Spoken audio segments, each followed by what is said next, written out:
Hello everyone, how are you? বাবা জন্টু, কেমন আছিস বাবা? কচি করে ভালোই আছি ছাড়। সবাই নিজেদের জীবন নিয়ে একটু ভাবো। ব্যক্তি জীবন থেকে তোমাদের প্রশ্ন ধরবো আজ। 5 মিনিট সময় মনোযোগ দিয়ে একটু ভাবো।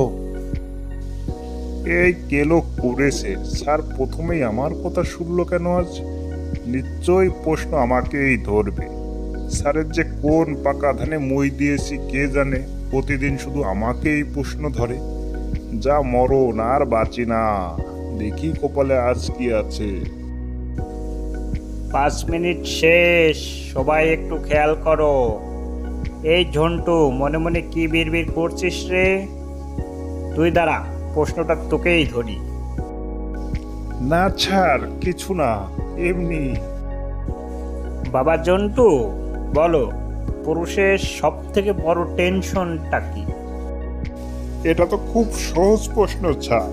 পুরুষের সব থেকে বড় টেনশন হলো তার বউ। বউ কেন? গাণিতিকভাবে বিশ্লেষণ করো এটা। স্যার, কেউ বিয়ে করে বউ নিয়ে টেনশনে আছে, আবার কেউ বিয়ে না করে টেনশনে আছে। এক কথায় টেনশনের মূল কারণই হলো বউ। উদাহরণস্বরূপ আমাদের পাড়ার ঘেগো জেঠু। ঠিকই বলছিস রে বাবা জন্টু, তুই মনের কথাটাই বলেছিস। দারুণ দারুণ।